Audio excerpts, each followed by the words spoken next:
In this video, we'll be taking a look at 3 NBA games happening on March 6, 2026, and providing you with free team picks and total picks for each one of those games, so 6 picks in total. Welcome back to Cash Out Sports. Let's dive right into it. Oh, and don't forget to subscribe and to click the bell icon to get notified as soon as these videos get released, so that you have more time to plan out your bets as we provide these videos on a daily basis. I can guarantee that you'll have all the important information that you'll need on these 3 NBA games after fully watching this video.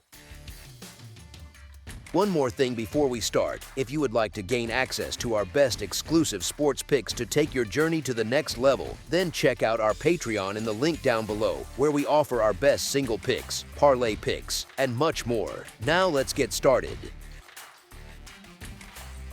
New York Knicks versus Denver Nuggets. The New York Knicks head into Ball Arena on Friday night, walking into that thin Denver air with a lot of confidence and a little bit of swagger.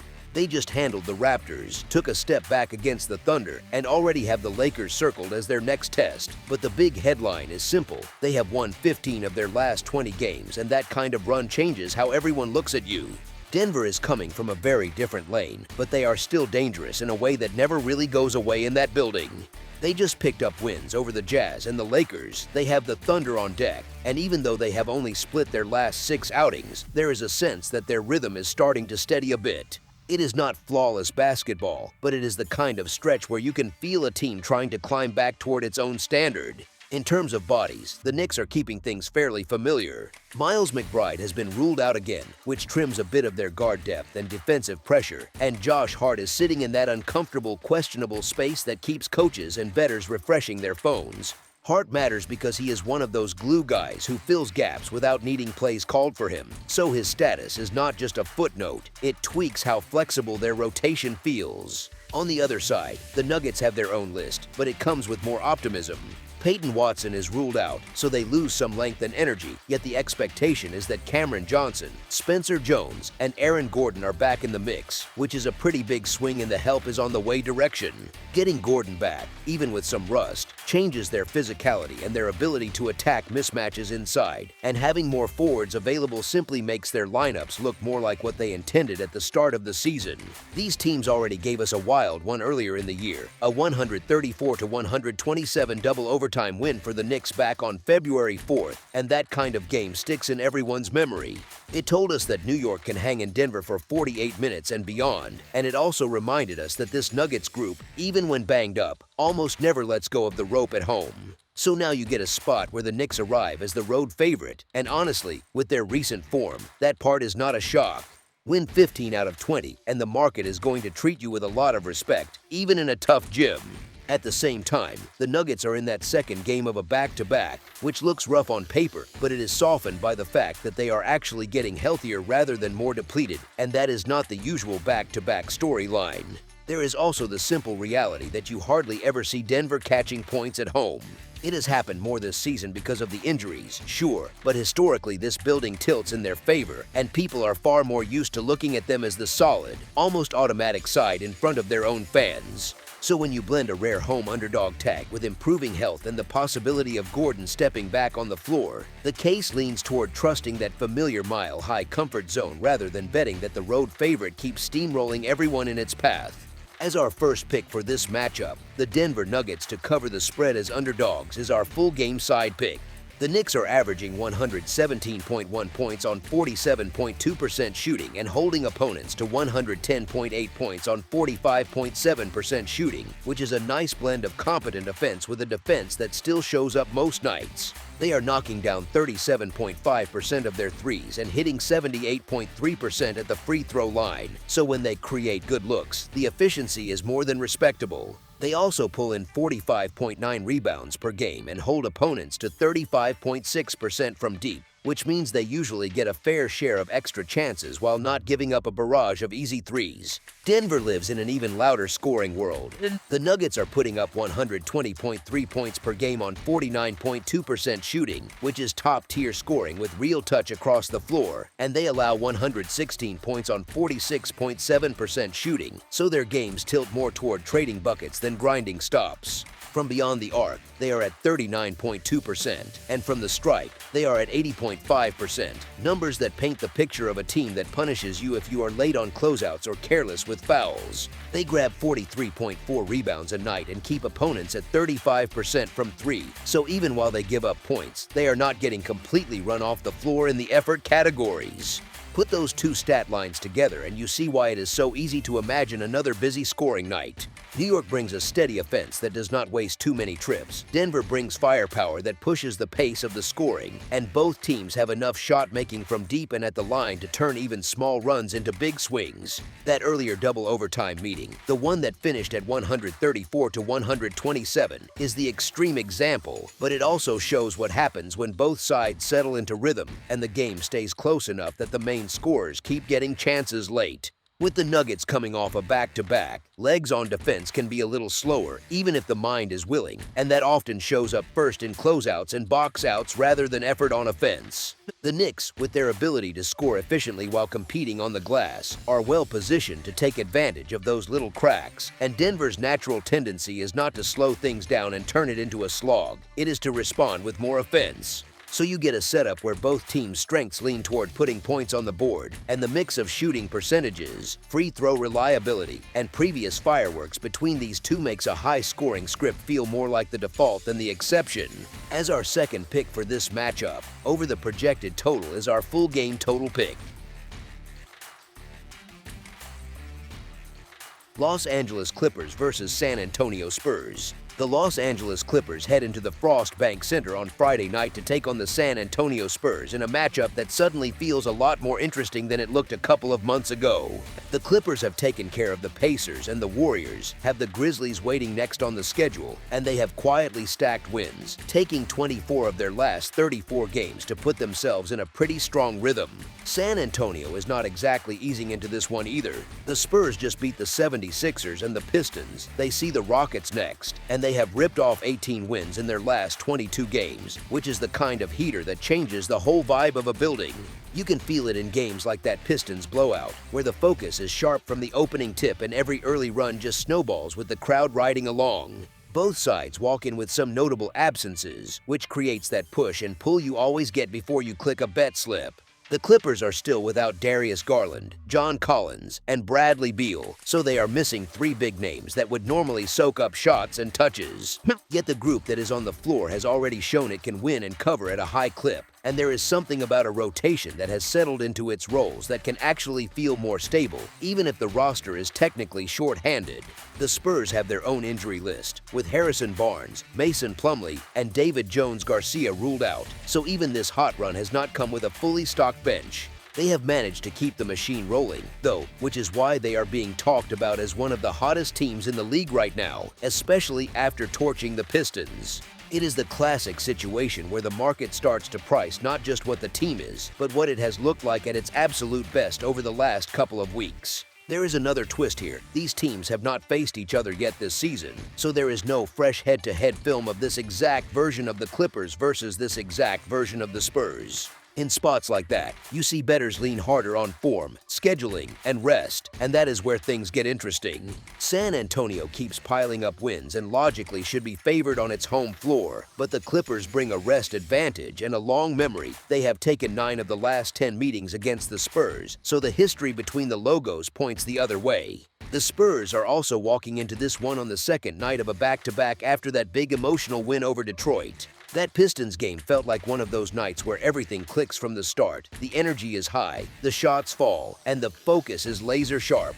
The question hanging over this one is simple: can that same intensity hold less than 24 hours later when tired legs and a different opponent are in the mix? So while San Antonio deserves to be the clear favorite based on recent form and the way they have been rolling, it becomes a lot tougher to feel comfortable laying a big number with them in a spot like this. The Clippers have been winning, they have been covering, they are the more rested side, and their track record against this franchise suggests they know how to hang around in this matchup even if they do not actually finish the job outright. That combination sets up a scenario where you can respect how hot the Spurs are and still expect the Clippers to stay inside the number and be right there in the final minutes. As our first pick for this matchup, the Los Angeles Clippers to cover the spread as underdogs is our full game side pick.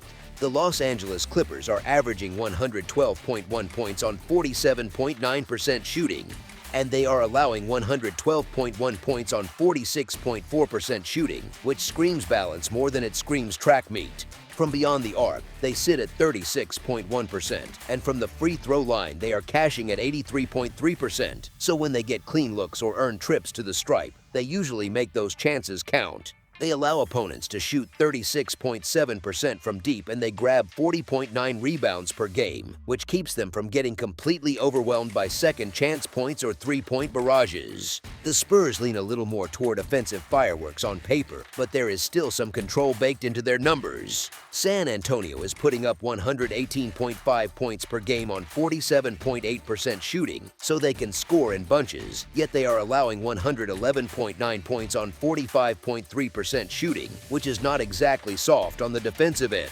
They are hitting 35% from 3 and 78.4% at the free throw line, with opponents shooting 35.6% from deep, and they are hauling in 46.7 rebounds per game, a big edge on the glass that can shorten games by wiping away misses. When you blend those numbers together, you do not automatically land on a full-on shootout. The Clippers' balanced profile, equal points scored and allowed, usually pulls games toward tighter margins and fewer wild swings. The Spurs' rebounding advantage and solid defensive percentages mean a lot of empty extra possessions for their opponents, and that can quietly slow down the overall scoring even when the offense looks sharp for stretches. There is also the scheduling angle, with San Antonio playing the second game of a back-to-back and coming off an emotionally charged blowout.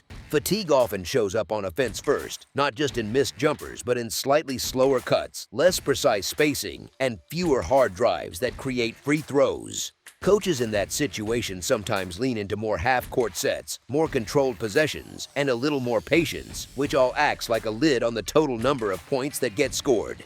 On the other side, the Clippers' ability to keep games steady with their shooting efficiency and their own solid free throw numbers can actually work against a shootout as well, because they do not need a high volume of possessions to stay in touch. If both sides end up playing a bit more measured, one because of fatigue and one because of style, the game can breathe, but it is less likely to explode into something that flies far past expectations on the scoreboard.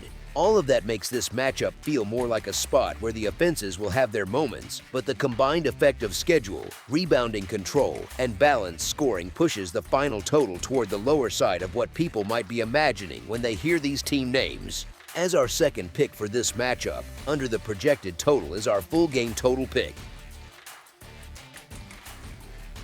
Indiana Pacers versus Los Angeles Lakers. The Los Angeles Lakers welcomed the Indiana Pacers to Crypto.com Arena on Friday night, and the two teams could not be heading into this game from more different emotional places. Indiana has dropped games to the Grizzlies and Clippers, has the Trail Blazers on deck, and has now lost 11 of its last 13, which starts to feel less like a skid and more like quicksand. The Lakers just beat the Pelicans, came up short against the Nuggets, and will see the Knicks next, and winning 13 of their last 22 has them moving with a little more confidence, even with the occasional stumble mixed in.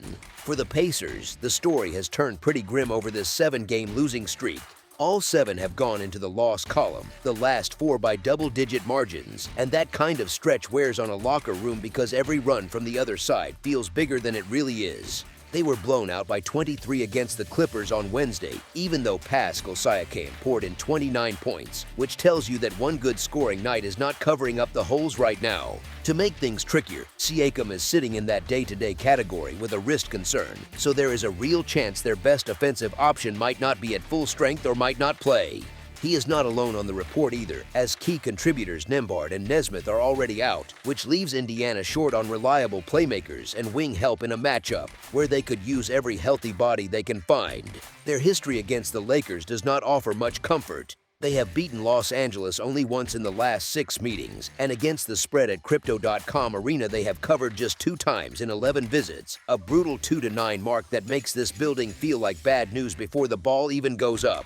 The Lakers, on the other hand, are coming home from a tough but competitive road loss in Denver, where they fell 120-113 as 5.5-point underdogs. Luka Doncic stacked up 27 points, 11 rebounds, and 7 assists. LeBron James passed Kareem Abdul-Jabbar for the most field goals made in NBA history, and yet Nikola Jokic still had his way inside, which kind of sums up how hard it is to finish off that Nuggets team in their building. The twist was DeAndre Ayton exiting after only 5 minutes with a knee issue, and he is likely sitting out against Indiana, which almost forces the Lakers into smaller lineups with more ball handling and speed on the floor. That actually suits Doncic perfectly because his game shines when the floor is spaced, the tempo picks up, and he gets to read and pick apart defenses rather than grinding through slow, static possessions. There is also the scheduling quirk that quietly favors Los Angeles. In 10 games with no rest this season, the Lakers are an even 5-5 straight up, but they have won 3 of their last 4 in that spot by margins of 24, 17, and 25 points against Sacramento, Toronto, and Atlanta, which suggests this group responds well when it has to turn around quickly.